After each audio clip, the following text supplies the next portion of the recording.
Breaking news is happening right now on 12 News at 10 o'clock this Sunday night. We begin in the Middle East. Just into the 12 newsroom tonight, the body of Iranian President Ibrahim Raisi has been discovered in the wreckage of a helicopter crash that took place earlier today. Raisi, the country's foreign minister, and other Iranian officials were believed to be on board that chopper at the time. Right now, it's unknown exactly how that crash happened, but weather is believed to be a factor. Tonight, American intelligence officials say there are no signs of foul play. Back here at home, in just the last 45 minutes, we have learned that a man who disappeared at Bartlett Lake yesterday has now been found dead. Tonight, the Maricopa County Sheriff's Office says that Richard Myers was camping with friends when he disappeared. Officials say that he was last seen walking along the water. Sheriff's deputies using sonar to search that water where they eventually found his body. Investigators say it appears that he tried to walk along a rock formation and possibly fell, hitting his head. Detectives tonight say they are looking at whether alcohol did play a factor in this incident. Also developing tonight, a 10-year-old girl in extremely critical condition after being found in a backyard pool this afternoon. This is 12 News at 10 o'clock this Sunday night. Thanks so much for spending time with us. I'm Jonathan McCall. This scene happening at a home near 15th Avenue and Osborne around 3 o'clock this afternoon. Phoenix Fire say the girl was unconscious and not breathing after being pulled from that pool. Right now, it's unknown just how long she was in the water before she was found. Tonight, Phoenix police are investigating, but they do tell 12 News it appears to be an accident. Now to the far Northeast Valley, where crews continuing to work to contain a massive wildfire that is burning in the Tonto National Forest. The Wildcat Fire is burning just north of Rio Verde and east of Carefree and has nearly tripled in size in just 24 hours. Here's the very latest for you tonight. At last check, just before coming on air, we've learned that the fire has now burned through 13,000 acres with no containment.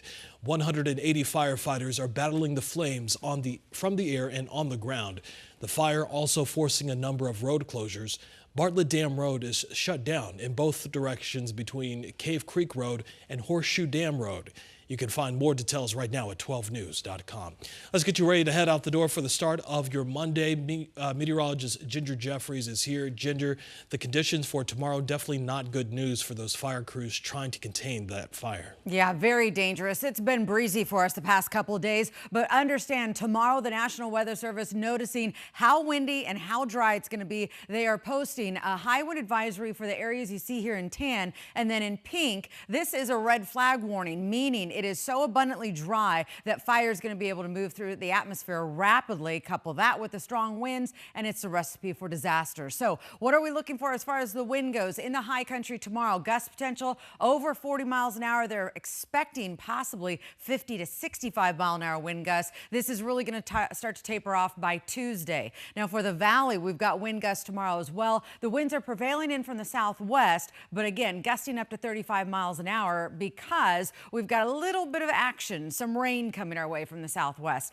Meantime, right now we are seeing some of the winds lay down, but in Phoenix I still have double-digit winds, a sign that yes, moisture is on the move, and I'm calling for some pop-up showers. I'm tracking that coming up my full forecast. Over to you. All right, Ginger, we'll see you in a few minutes. Thanks so much. Tonight at 10 o'clock, ASU says that classes at the Tempe campus are moving to remote lessons for the time being, all because of an air conditioning problem that popped up on campus today.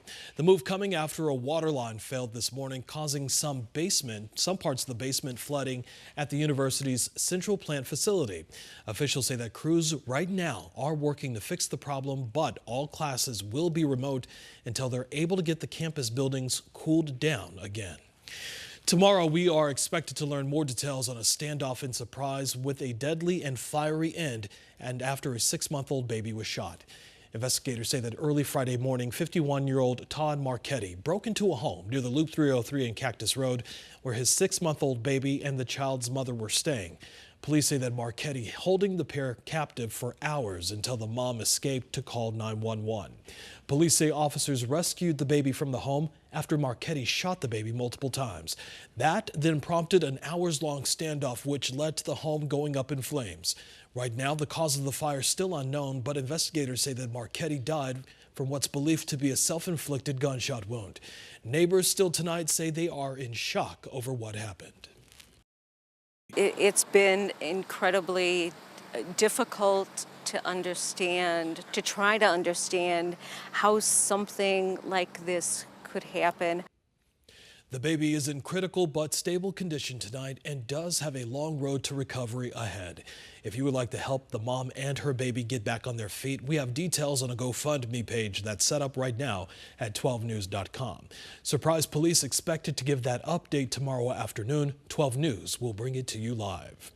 New at 10 o'clock tonight, a rodent that makes rodents now causing some major headaches for one woman in Glendale. Tonight, 12 News journalist Gabriela Becerra explaining why this problem is much bigger than just 1 yard. With her tool bucket in tow, Lori Dunkel walks her Glendale yard daily. It's consumed me. Looking for something she wishes she didn't have to find. If you were to look right now, you wouldn't know where to look because everybody looks for mounds. And I know where to look beyond the mounds now. Beyond the mounds are gophers burrowing beneath Dunkel's yard and home near 75th Avenue and Camelback Road. They've eaten through the concrete and eaten to my water line. Dunkel shows me how she's trapped 60 gophers since October, but they're repopulating faster than she can keep up. It's bigger than me. The rodents have dug tunnels stretching from one home to another. Dunkel says nearly every yard on her block is infested. If I get rid of mine, their babies are just going to come back. They're creatures of habit. Target those areas and physically remove them from the property. Werner Swenson, the owner of Critter Evictor, says the most effective way to get rid of gophers is by using mechanical traps underground, but adds it can be difficult to permanently remove them if the entire neighborhood isn't on board. Ideally, you have a communal effort where everybody's really trying to put in for this. And that could mean the word that we use in pest control is exclusions. And what we do with exclusions is we basically are modifying the habitat so that gophers cannot infest in those areas. Dunkel says she's already taught her neighbors how to trap the rodents, It's devastating. but says even they can't tackle the rodents alone. Dunkel says she's planning to host a community meeting on the situation, and she's calling on her local city of Glendale leaders to help her out by making a plan of attack so they can all live peacefully once again. I'm a widow with gophers. And so I have no plan. I have no way to address this other than if I were to say, let's start doing it here. In Glendale, Gabriela Becerra, 12 News.